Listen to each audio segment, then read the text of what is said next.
Hey guys, it's an exciting week for Robots in Disguise for both you and me. You, because you just watched the 5th episode of the TV event, which means we're getting closer to the end. And for me, because I just finished Season 2, and we'll start the TV event this week. Very excited to watch that with you guys, but before we get to that, we do actually have to talk about Season 2 and give a final wrap-up. And I started the Season 1 review by talking about what R&D was supposed to be going in, what Hasbro's goals for it were, and what its goals in regards of its target audience were. This time, I feel like it'd be best if I talk about what people told me Season 2 is going to be. And for the most part, people described Season 2 in terms that made it seem like it was better than Season 1. They said it would have higher continuity, that it would have less of the cliches and repeating tropes of the last season, and that the stakes would be higher and there would be more foreshadowing up to the finale. And for the most part, all of those points were true, including about the second season being better. But there is a but with that. I feel like this season does have flaws, and it even has some flaws that the first season did not have. So the first thing is its length. Season 2 is only half as long as Season 3, to the point where some people, I think, got confused, though the TV event has been confusing in general, and some people have been, labeling the TV event episodes as, continuations of the second season, even though Decepticon Island is clearly meant to be a finale. It, has finale stakes, and it's a two-parter. But yeah, I think some people were maybe taken aback by the shorter length, and I feel like the season does suffer in general for the shorter length in a few ways. First of all, one of the strong points of the first season was its villains, and I did talk about how, the personalities were of the Season 1 villains were such that they stood out, and they had charisma, and they were interesting to at least look at because of their designs.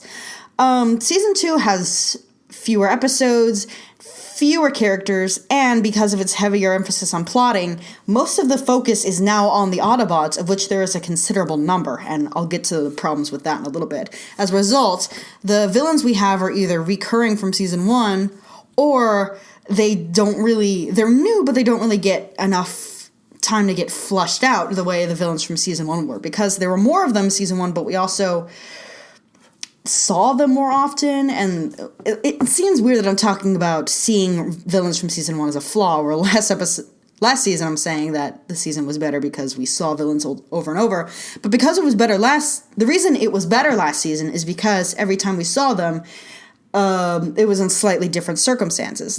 First time we saw Thunderhoof, he wasn't in Steeljaw's gang, he was on his own. Next episode, he's in Steeljaw's gang. Next time we see him after that, he's getting resentful of Steeljaw. It kept building and escalating.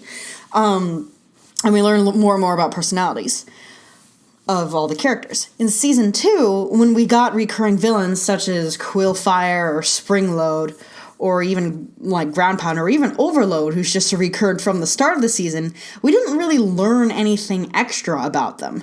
They just kind of showed up and caused shenanigans, the same way that they always have. Not that it wasn't nice to see them, but it felt like there wasn't as much interest. To the point where, at the end of Decepticon Island, some Decepticons are unaccounted for. Springload did not appear at all in the final two-parter. Is he in custody on the Alchemore, or is he at large? We don't know. I feel like the show in general doesn't put a whole lot of emphasis on the importance of its villains, whereas in Prime, again, I'm comparing it to Prime, but it has to be done. It's a sequel. You asked for this. Since there were a fewer amount of villains, every time we saw them, we learned something new about them. They were complex characters, and there were even episodes that focused more on the Decepticons than on the Autobots, though not a lot of them. I also feel like because this season is so heavy on Minicons, a lot of the villains are Minicons, and particularly Cyclones. And Cyclone seems to be a very specific Minicon. That means you can have an antagonistic force without really having a character, because the Cyclones don't talk and usually don't display unique personality traits. Even if they do, it's kind of like cutesy animal companion and less than a full-fledged character. I awed and cooed at Anvil and Hammer and what episode was it? Bumblebee's Night Off, where they have very, like, childlike and even, like, cat-like characteristics, like batting at the wires from the soundboard, and, like, it was a really cute scene when Biss investigate, he just says, sick 'em, and they take that to mean pick up the thing that made the noise and show it to him. I know what made the noise, you brainless drones. I want to know who knocked them over. That was cute, but, like, that was all it was. And I feel like, okay, when Armada came out, you've probably heard this before, but a lot of people made the joke that it was like Pokemon. They called it Pokeformers. Looks like we're getting Pokeformers again. And, like, it's not exactly a bad thing, but it is jarring in contrast with Prime that didn't have such cutesy, gimmicky, small characters like Stockade's Legion, who only ever says one word, or like Backtrack and Ransack, who are basically Stitch without the three-dimensional personality. They're like Stitch at the beginning of that movie. Not only that, but we also have a few Decepticons who have no dialogue at all and are portrayed, again, as just monsters for the Autobots to face. And usually those Decepticons are used in episodes where the plot isn't about them. But even so, this season has been more Autobot-focused in general, and other villains who are only one-shotters, like, I'm blanking on his name, the orangutan one. This is embarrassing. He had dialogue and a personality, and it wasn't super compelling, but he didn't just roar and snarl like some of the others did, like Silverfang or whatever his name was. I'm so bad at that. I'm tired right now. Or Polar Claw. They only growled and threw things and jumped around. It was like they actually were animals as opposed to just looking like them. And it's weird when in other ways the show goes out of its way to demonstrate how the animal-like Decepticons are not animals in the slightest. They're like talking people, and sometimes they're a little crazy. But, like, there hasn't been any form of, some people speculate this is the case, but so far in the show there hasn't been any signs of, like, discrimination between people who have, like, vehicle-based modes and people who have, like, animal-based modes and traits. Like, some people have been trying to use that as, like, some justification for the animal-like Decepticons' poor behavior in general, but we haven't seen that in the show, so we don't know if that's the case or not. The indication so far would be no, because it hasn't been brought up. But, so yeah, I'm going to rant about how the show treated its villains for a little bit longer, because I love villains. Several people pointed out that Glowstrike, her basic purpose as a character is someone for Steeljaw to upstage. And this is seen by some as a waste because of her gender. Transformers in general doesn't have a super high female to male ratio. In fact, it's usually overwhelmingly male with like one or two females. And every Transformer show has been like that. So some people feel that Glowstrike not being a main villain was sort of a waste opportunity. I'd say it was a waste opportunity even if she was male. Like, I feel like her gender is an issue, but it's not as much of an issue as it is introducing a villain for the sole purpose of having Steeljaw pull a Starscream on them. And I feel like as a result, there's a lot of kind of flat characterization that goes around on the bad guy side of things in Bad Guy Town. It's less interesting, and the implications of Decepticon Island, that there are these Decepticons who work together in this massive group, and would pose a legitimate threat if they got organized. It isn't really explored, and I feel like a lot of the potential of that idea is left undeveloped. I do like that they consistently refer to the crass part of the ship as an island, even though it's clearly a ship and not a landmass. Like, that they keep insistently using that word is kind of cool, but I feel like if this were Prime, or even any other show that, like, had more time than just 13 episodes, which I feel like are responsible for some of these problems, I feel like they would go more into what life on a prison ship is like. Like, what does it look like in there? Are there just, like, rows of, like, big empty shelves where they put all the stasis pods? Where does everybody eat? Where does everybody sleep? Like, I want to get into the nitty-gritty of daily life on this ship, and I feel like that itself could be the subject of an episode. But we didn't really get that, and most of the hundreds of Decepticons that are supposed to be on this ship are off-screen a lot of the time. And even the ones that are on screen, they're like, they mostly look like Viacons, which does make sense, because we've saw in Prime the majority of Decepticon forces are Vietcons, or at least the vast majority that we saw in Prime.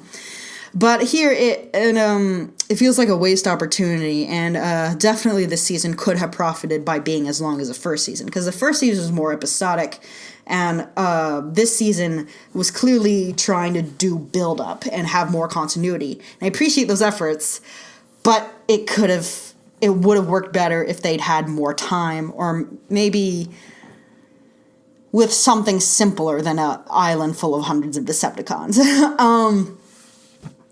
I do notice that with the continuity, usually a concept will be introduced in one episode and then expanded on in the next. So one example is Crazy Bolt. Crazy Bolt himself shows up in one episode as kind of a renegade by himself, just running around starting fires and gibbering. And the next time we see him, it's revealed that he's part of Decepticon Island. And there's a lot of plot points that come up like that. Like the army of caretaker Minicons, they're not really an army, but they're big enough and have enough guns to count as an army, technically, are introduced one episode very briefly, not mentioned at all the next episode, and then the episode after that they become relevant. And again, I feel like this is a product of the season's shorter runtime, that something being brought up once and then dropped and then brought up again. It does count as foreshadowing, and it is kind of nice, but, you know, it could have been done smoother or in a more developed way, like slowly building up on things instead of, or even, like, okay, in Harry Potter, usually they'll mention a plot point, like, way before it becomes relevant. Like, Sirius Black's name was first said in the first chapter, and of the first book, and he doesn't become an important character until the third book in the series. But with those, it's like foreshadowing moments are slipped in as Easter eggs. And so Robots in Disguise has kind of reached this middle ground when it comes to foreshadowing, where it's like, it's not so subtle that you don't notice it until later, but it's also not at the point where it becomes clear, like it's very clearly set up and expanded on in the proper time. It's like mentioned once in a way that's impossible to miss, and then dropped, and then brought up again in a very sporadic kind of way. I'm not sure if I'm really properly articulating the flaw I have here, but hopefully I'm successfully communicating what's been bugging me. I can't stop moving my hand. Anyway. I did mention some problems with plotting in the first season, particularly how there was usually a human subplot and Autobot subplot, and how those sometimes did not mesh at all. This season has abandoned that structure, I think, for the better. But there are a few other plotting issues. Mostly, I don't know if this is the product of time or just weird writing, but a lot of times a villain's plans / behavior doesn't make a whole lot of sense. Like, I'm going to talk about Brainpower again, which is so frustrating because I cannot remember the name of the villain in the episode. But why did he willingly engage in a battle of wits with Grimlock? He had no reason to do that. Why did Saberhorn and Glowstrike indoctrinate Steeljaw into their trio so quickly, especially since they think they were just betrayed by a third member, Scorponok? So wouldn't they be wary of future betrayal? No, apparently. They just totally opened their doors to Steeljaw, which is shows a great naivety and lack of experience on their part. Imagine that. A Decepticon turning out to be less than trustworthy. I brought this up also in Decepticon Island, but why didn't Steeljaw notify the other Decepticons what was going on once he figured out Bumblebee's plan? He guessed it exactly, but why didn't he bring it up again? There's lots of examples like that, and it's just, like, Even as much as why did weeks pass between when the Autobots defeated Megatronus and the first episode? Apparently they were doing fuck all that time, and then Micronus takes Optimus's power back just before they send him off on a mission. Like, there's lots of like weird things that don't make sense when you think about them. But at the same time, I feel like in smaller moments, not like big like plot things, but like in small moments, the plotting is actually kind of better than it was last season. For instance, last season, Strongarm had this running gag. It wasn't I sort of am leery of calling it a gag because it wasn't funny, but she had this recurring thing she'd do where someone would break a rule or regulation and she'd bring up the code and read off the regulation that they broke. And this was supposed to show her personality, like she's a stick-in-the-mud cop, academy trained, very stick to her protocol, very, like, not flexible in her action, and an experience in the field because she's expecting everything to, like, happen academically. It's a pretty forceful and in-your-face way to get that personality across, and it was tedious. I rolled my eyes every time it happened, and I'm sure I'm not the only one. In this season, they actually get across that Strongarm's academy background. They portray that in, like, better ways. For instance, I keep talking about Brainpower over and over. I didn't even particularly like that episode that much, but in Brainpower, Grimlock wants to prove that he's smart by taking the same test that Strongarm did, and he finds it too difficult. And another episode, I think it was Bumblebee's Night Off, Strongarm is quizzing herself on stuff she remembers from the test, and she's, like, trying to recite the answer without looking, and then looking at it to see if she got it right, which is, by the way, something that I have done. I've done that exact thing, and I know quite a few of you probably have too. And there's another, and in Misdirection, which is one of the best episodes. Like, you guys didn't lie about that one. Steeljaw taunts Strongarm, saying that people don't fight according to rules the way they do in real life, and he throws dirt in her optics, which is something she wasn't expecting. And, like, things like that differentiate, not only differentiate characters' personalities, but, like, have effects in how other characters behave, or in how the character behaves and how by themselves, or even affects events that happen in the story.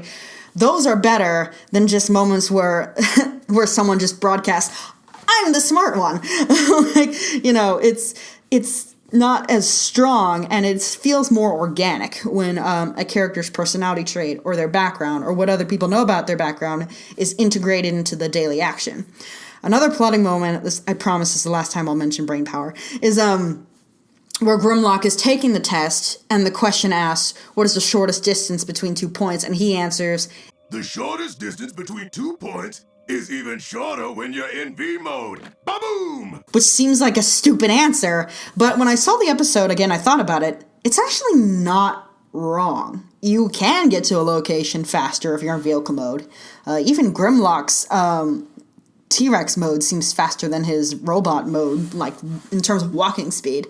So, like, even though that wasn't the answer on the test, it was kind of a right answer, and that actually foreshadows when he's getting to the nonsensical battle of wits later, where he answers that the question asked was a trick question because Nuance City's been destroyed, and his opponent gives it to him. It's a moment that was foreshadowed, and it shows that Grimlock is not actually completely dumb. And even he says when he's super smart on all the data from the Alchemor, he's like, it seems silly now that I thought that I was dumb, because it turns out Grimlock's not book smart, not good with vocab, but he does actually have a way of thinking that is useful in the field. Yes.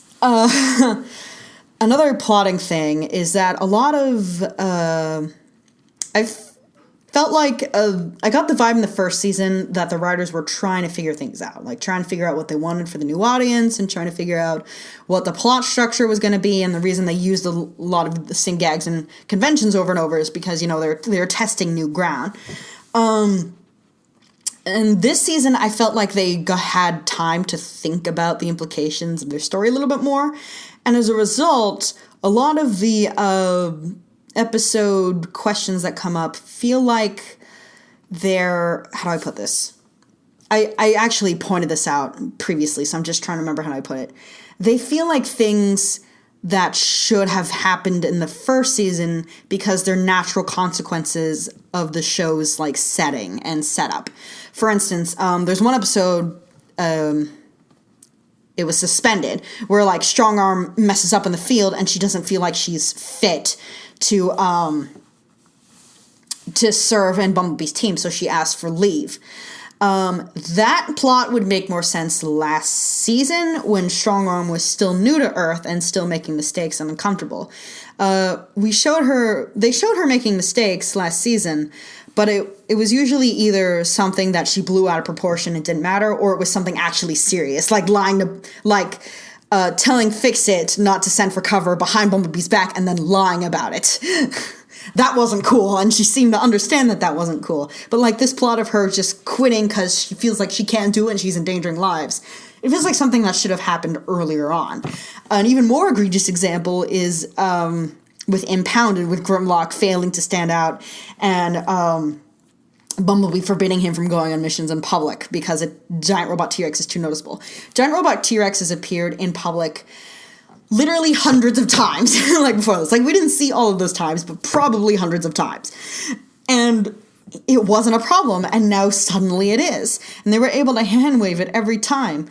I feel like the bigger danger was that there was a Decepticon right outside a carnival, and not that the carnival happened to see Grimlock. Like even in the context of the episode itself, it didn't make any sense. And I feel like finding a vehicle-based disguise for Grimlock is something that should have happened not only in the first season, but probably early in the first season, because the writers have accidentally shot themselves in the foot by having it a joke how willing the humans are willing to buy the Autobots' presence as not being alien, and now all of a sudden it's a problem. Like, that's bad. Like, that's bad that happened, and unfortunate.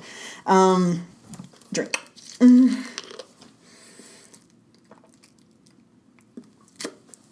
Okay. This season has kind of a weird structure where half the team, including the half that includes Sideswipe, who was one of the most important characters, in fact, one of the most, marketed characters, before the show came out. I remember, we saw Sideswipe's design before we saw almost anyone else's, that the team has been split. So one half is the away team. That's Windblade, Optimus, Drift, his Minicons, and Sideswipe. And then the other team at the Alchemore near Crown City is Bumblebee, Strongarm, Grimlock, Fix-It, and the two humans. The result of this is that not only do we spend a lot of time away from Sideswipe, who we spent much time with last season, but we also get a more variation of what can happen in episodes. And again, this is where I feel like Season 2's shorter length is hindering it, because I would have liked to have more episodes with the away team. I feel like their episodes were always good and always fun, and I wish I could have seen them more, because them traveling around and gathering Decepticons is much more interesting than, in general, just as a concept, than the Autobots at Crown City in the same location and having to, don ridiculous disguises to fool, the humans, which is something that they didn't get rid of completely. It's still there. It's not as blatant, but it still happens, and it's annoying. I feel like the best example of that so far, the one that made the most sense, was Russell having to go to the concert, the Rear Axle concert, because even though the humans did buy some ridiculous lies about him being related to someone in the band, he didn't wear a fake mustache, and and he did pull the thing, I forgot what it's called, but the gambit where you pretend like you're supposed to be somewhere, and people buy it.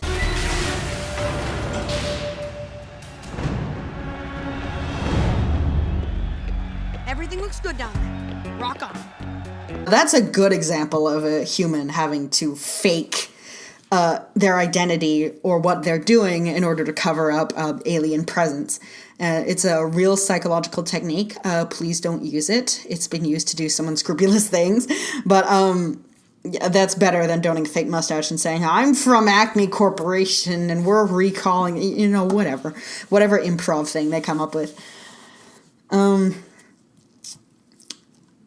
The result of having a smaller team at Crown City also has its effect on the two plots I mentioned with Strongarm and Grimlock, because in both those cases, missing a team team member, and Bumblebee keeps saying, we need you in the field, we need you.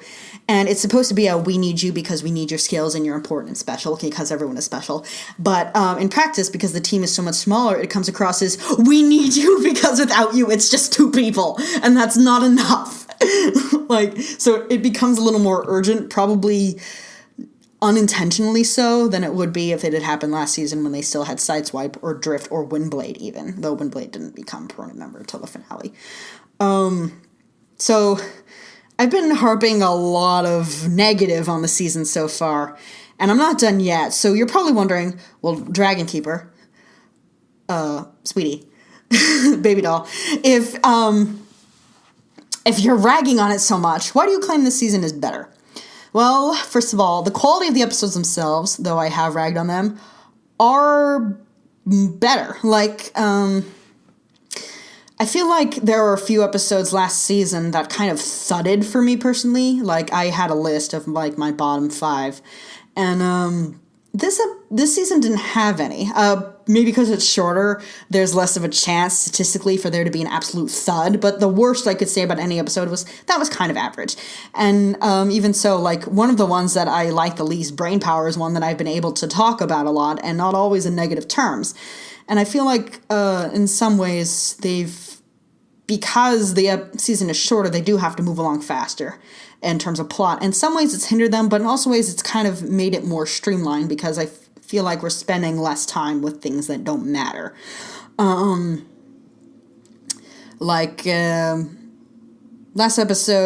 Last season, catching Nightstrike or something. Nightstrike was a cool villain, but because he isn't referenced before he shows up and doesn't appear again afterward, catching him felt like a one-time thing, and it didn't feel like a big picture. It wasn't contributing to a big picture. I don't think there were any episodes of Season 2 that really did that. And even the ones that had one-off villains, they did kind of contribute to our understanding of a character, or it seemed like the calm before a storm in a kind of way. In a way that the season 1 episodes couldn't be, because we didn't find out about the big looming threat until the tail end of the season. Another reason I feel like this season is better is that it's kind of a pandery reason, but we did get more Prime references this season, and I feel like last season they were trying to distance themselves more from the last series, which is not in itself a bad move. The Force Awakens tried to do the same thing by not introducing the characters from the original trilogy until after the first act, because they wanted you to meet these new characters first and get used to their presence before they brought back new fan favorites, because the fan favorites came up at the start. That's all people would look at, and they wouldn't notice the new people. So in itself, it's not a bad move, but as a result, because they waited much longer than The Force Awakens did to reintroduce familiar elements, RID doesn't feel like a sequel to Prime. When we said we were going to get a sequel to Prime, I already explained the reasoning why we didn't get just Prime Part 2. But Prime Part 2 is what people were expecting and what they wanted. And when you say we're getting a sequel to a thing, what people usually expect is more of the thing. When people say, we want Frozen 2, we're expecting, whenever that film does come out, we're expecting something that has more of what we had in the first. We're not expecting a complete change in tone and characters and setting and all that stuff. And that's what we got in Robots in Disguise. So as a result, we felt kind of disconnected and maybe a little confused or disoriented. This season had more callbacks, and probably there will be still more going into future seasons. And apparently this was something that they planned ahead of time. They were told before, even before season 2 came out, while they were still airing season 1, apparently in an interview or something, someone who worked on the show said that Prime characters wouldn't come back until season 2. But it is nice to get some more continuity. It was a nice moment when Bumblebee called back to TMI. Oh, damn it, I said I wouldn't mention Brainpower again, but I did. And seeing Soundwave again was spectacular. That episode in particular had a lot of callbacks to Prime, with, Bumblebee explicitly saying, this is like Prime. Remember when this thing happened to Prime, to, introduce the Shadow Zone and name-drop the 3 humans from the first show? and Soundwave presented like a more legitimate threat because he had that aura from the last series. Seeing Ratchet was a treat, but I feel like Ratchet, again, his appearance was a little bit rushed, but it was wonderful to see him, and to see him interacting with the team, and that excited moment where he asks, "Is the rest of the Earth team here?" And Bumblebee has to say no. Like, I feel like everybody felt that pang. So, but it was nice because it established more continuity, and it made it seem like this show isn't just floating, it is anchored to the previous series. I was asked by a viewer to go into the Decepticons that I liked for this season. And it feels weird. Again, I've been ragging on them so much, but I actually do have a few, and I feel like we should talk about them. First of all, I know he debuted last season, but I really like Kickback. and I'm a little disappointed that he didn't appear more, but Kickback to me is a pretty interesting character. Not necessarily a villain, because he hasn't done anything villainous so far. He did kick strong-armed last season, but that's about as close as he got. Mostly he's just been mistreated and running errands and stuff. But I adore his design with, like, the bug thing and the way he moves. Robots in Disguise continues to be really strong with, like, really little subtle movements. Like, the way he, like, hops around when Saberhorn is approaching him, and what was the name of that episode? It was a really good one. Metal Meltdown. That one. And the way he's just very skittish. And it also really impressed me the moment where he stood up to Steeljaw. Like, Steeljaw has been able to sway people, even the people who know that following him isn't necessarily the best thing, like Thunderhoof. He's been able to smooth it over and make it seem like his errors don't matter. When he tries to do that with Kickback, saying, like, look, I've changed, I made a mistake, I'm sorry, Kickback does not buy it for a second. I'm glad I now have the chance to apologize in person. Apology not accepted! So pardon me while I kick your off into the curb. Maybe it's because of his role as, like, they say, like, he's a professional lackey, so, like, he gets hired to do things, and he doesn't, like, follow people out of devotion or belief in their ideology or anything. He follows them because they pay. And maybe because of that, he's learned how to spot, this is pure speculation, he's learned how to spot, like, controlling or manipulative behavior, so when he sees it, he sees a little red flag go up, and he dismisses it, so, I love his little wheedly voice, too. It's probably just a personal preference since I like Liam O'Brien as a voice actor. I've heard him in some anime, and he's pretty good. He's just a charming, likable guy, and I hope we see him in Season 3, because, like Springload, his fate is unknown. He didn't appear in the Decepticon Island 2-parter, so, in fact, he hasn't appeared since Metal Meltdown, so we don't know where he is or what he's doing. Another Decepticon I really like is Stockade, and seeing more war vets on the Alchemor. Already mentioned how that's cool that the ante has been upped by having actual soldiers among the people imprisoned in the Alchemor, because they bring more experience, they're more dangerous, and they have personal grudges against people on the team. Stockade fits into the second category. He's more dangerous. He doesn't seem to bear a personal grudge against anyone, but one thing I love about his design, I couldn't figure out what animal he was at first. I've determined now that it's like a weasel or a badger. But something about like the way his ears are folded back gives him like this permanently intense look. Because, you know, ears folded back is, I'm thinking of dogs, which he is not, but is what dogs do in their body language to show that they're in stress or angry. It's like kind of a warning. And the fact that he constantly looks like that shows like the uptight, gruff military persona. And also, I'm a little surprised nobody mentioned this. I kept waiting and waiting. Like, I didn't learn this until after the episode graduation exercises, and I kept waiting for someone to bring it up, and nobody did. So I was astonished at that. Maybe you don't know, but Stockade's voice actor is a guy named Greg Berger. And he did a pretty good job doing, like, a gruff, like, soldiery, angry voice. It's a voice we've heard a lot, but he was good at doing it. Greg Berger is the guy who voiced Grimlock in the G1 cartoon. Yeah, he's the first Grimlock. And he voiced Skyfire in the same show. And, like, that's a big deal. Like, those are beloved characters to Transformers fandom, particularly Grimlock. Like, this show is an exception, but when most people do Grimlock, they do like the impersonation of Greg, of his voice. Like, me, Grimlock, you know, that thing, that was him.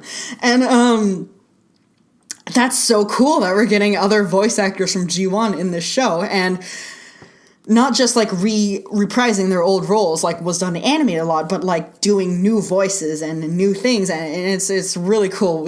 It was so cool, and I discovered that, like, wow, I didn't even know that was him. Attention, Autobots. This is General Stockade.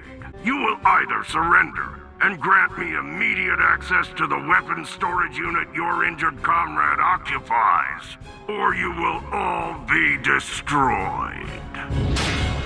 It's so great. And like, that episode was pretty cool too. Though again, the plot of it doesn't make much sense. Like, if they can damage the field, why didn't they just go in and take the weapons? Why did they have to lure the Autobots there? Why did they wait to give them time to decide? There was no reason to do that, you know, all blah, blah, blah, all that stuff. But that episode was still cool because he made it work, and the conflict in the episode itself made it work. I've said several times that this season is focused more on Autobots. I'm going to go in a little bit to what that means. Feels like the Autobots are being treated more as like organic characters that can change and learn, more so the last season.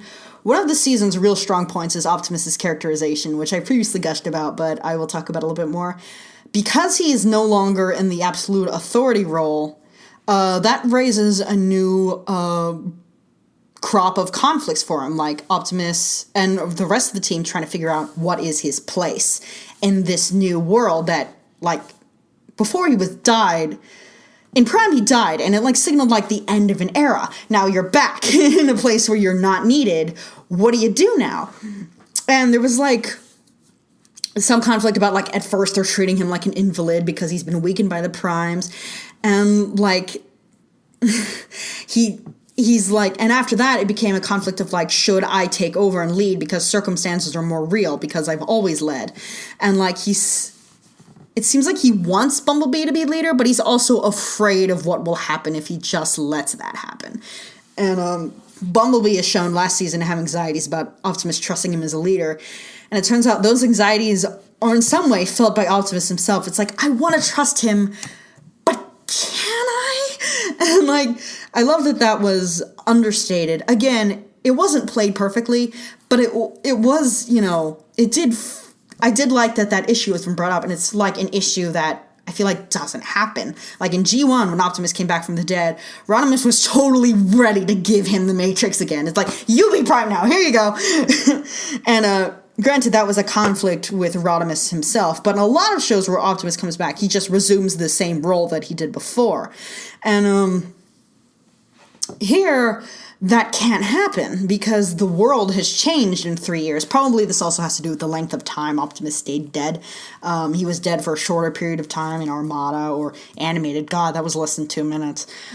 Or in the live-action movie like Revenge of the Fallen. But like here, he's been dead a while, so him trying to refine his place is important. And it's also nice that because he's no longer Prime, he's able to like joke around and like loosen up. Sideswipe, you appear to be limping. Do you require assistance?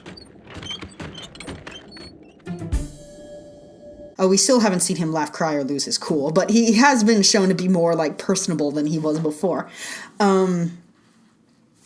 Yes. I also like... Hold on. Also, like, it's kind of weird. I already mentioned how weird it is that Strong Arm keeps talking positively about Sideswipe when he's no longer there. Like, she's saying, I work really well with Sideswipe. Sideswipe and I. Sideswipe. Sideswipe and I trained every day on this course. Our record was 9 seconds. Sideswipe would have just known. Sideswipe and I made plenty of mistakes at first. That's weird. Well, I'm not Sideswipe. And it's weird that they got along so well at the end of the season, though it is a welcome change of pace, thank you. But I do actually kind of like the way Sideswipe and Windblade's relationship is handled, because in the episode where Windblade debuted, The Buzz on Windblade, first season, she and Sideswipe hit it off right away, and they're constantly talking, and they're joking, and like they have real camaraderie with each other. Throughout the season, leading up to the moment in the last episode where Sideswipe says he's not going back to Cybertron with her, you can slowly see their relationship is getting away from that early spark, as it were. Like, Windblade seems exasperated with Sideswipe more often. Sideswipe's weird claim on Windblade seems to be getting more territorial and less personal. And it's like slowly been showing that them as a couple doesn't really have much potential. So when he says, in very like calm and mature terms, might I add, I'm not going with you, and she's like, oh, okay, I'll never forget you. Like, they kind of accept it, and it's like a cordial kind of breakup. It isn't explicitly called a breakup, but it seems like a breakup, and it seems like a breakup that was handled well. Pardoning the final dickish line from Sideswipe. I'll never forget you, Sideswipe. I know. Charming to the last. Okay, let me talk about the show's humor. Occasionally, the humor in the show, there's like this thing that some humor shows do where they kind of broadcast that they're about to make a joke. And sometimes Robots in Disguise does that, and especially with like the running gag with like, the humans dressing up. I keep going on and on about that, but I really hate it. That's like, it seems like too self-consciously kooky. It's like, we have to be fun. We have to be funny. And like, it, you know, you can kind of tell when a joke isn't being delivered smoothly. I don't know what quality about it is, that it's like joke incoming, but sorry, I might be getting sick, so like I need fluids. But anyway, so like some of the jokes kind of thud because of that, but there's also some moments of like genuinely kind of clever humor. If you win, I pummel you senseless and pry the circuit board from your lifeless fingers. I was gonna say I just hand it over, but okay. Okay. Like, that line went by so fast I didn't even notice it in my first reaction, but it was actually kind of funny in multiple ways. Like, the way Grimlock just kind of looks away and just goes, okay. And like, Simicor, that's his name, I finally remembered his name, it's Simicor, his needlessly violent reaction, and Grimlock just kind of accepting it in a kind of gung-ho way. It was really funny. And there are also, like, you know, a few slapstick moments that made me work because they were funny. But it's like, sometimes the writing kind of surprises you with how clever it can be, or how, like, an underplayed gag can really exceed, as opposed to over-the-top screaming or childish jumping around or whatever. I also feel like I should talk about Steeljaw a little more, because I talked about him so much last season. Steeljaw has continued to prove himself a worthy adversary, but he also suffers from the shortening running time. And in particular, it really pains me, especially seeing how clever and ruthless he can be in Misdirection. Like, actually injuring himself to get into the Autobot base was devious. Him framing Scorponok for being a traitor while throwing him to the Autobots so that he can rise in Glowstrike and Saberhorn's favor, that was downright diabolical. But I feel like he never quite reaches that potential, and especially in the final season where Saberhorn and Glowstrike are stupid enough to basically, as he himself points out, hand him Decepticon Island.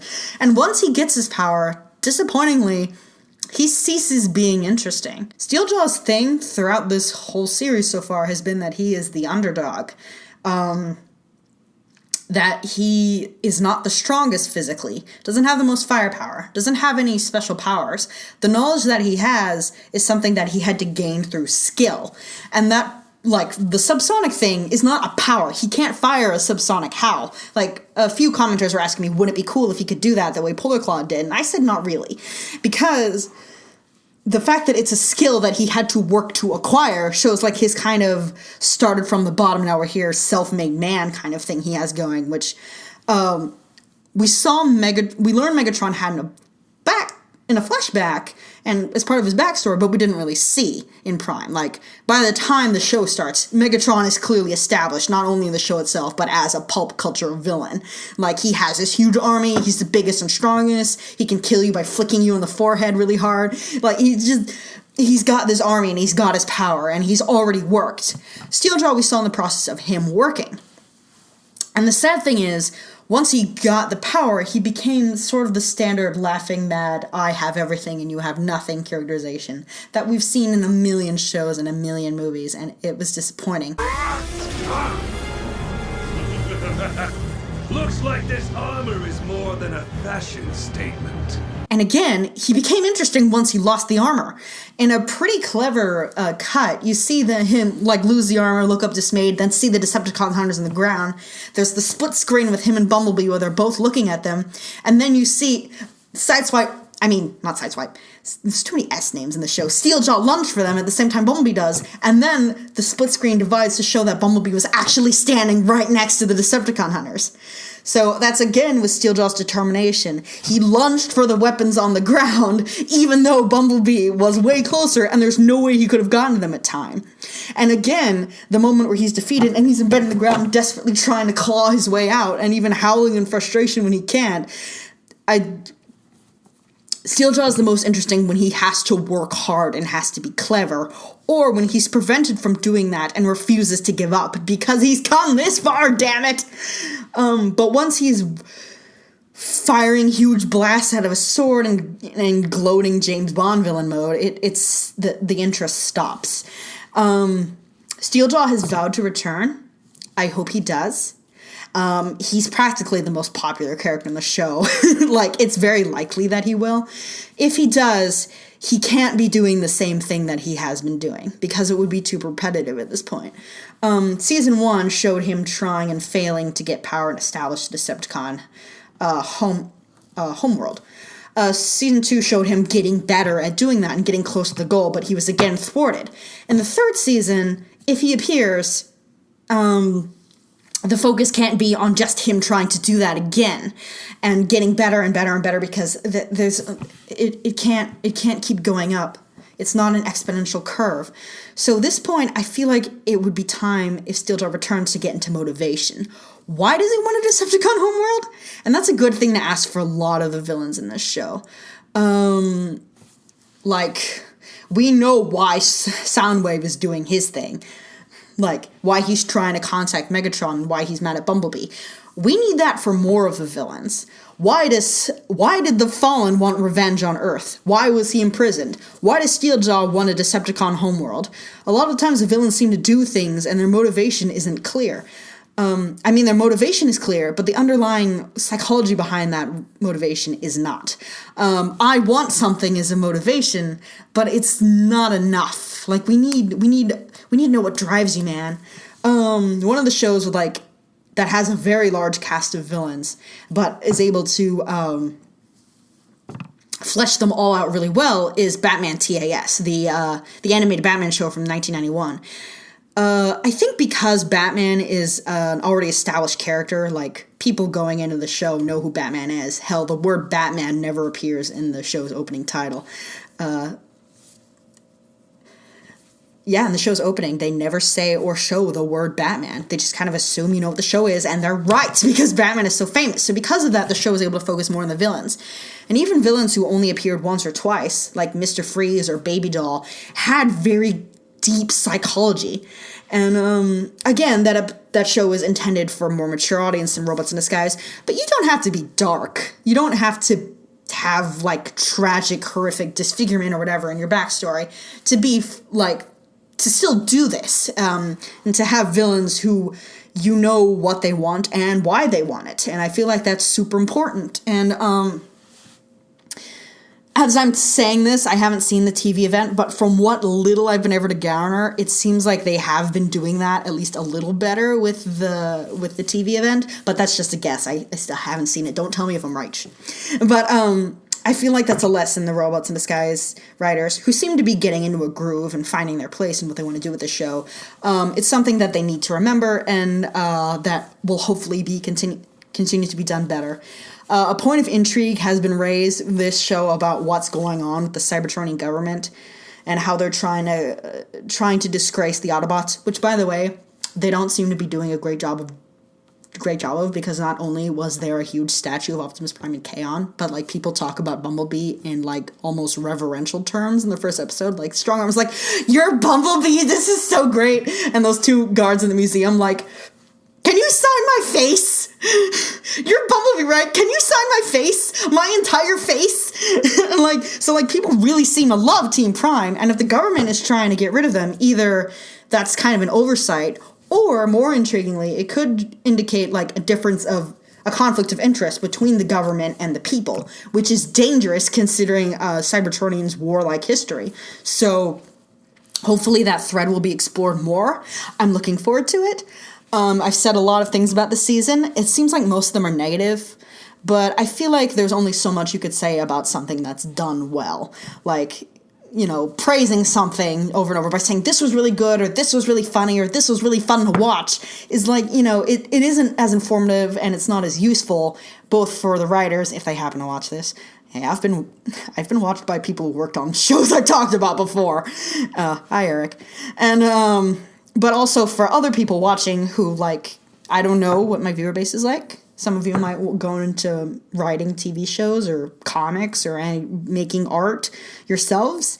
And I feel like if it feels like I'm emphasizing the negative of something, it's because like I feel like talking about the negative is the most useful for determining both what artists not on the show and with the show can do. So I do agree that the second season is better, but I also agree that there's lots of room for improvement. And I hope that the show will continue on that slope.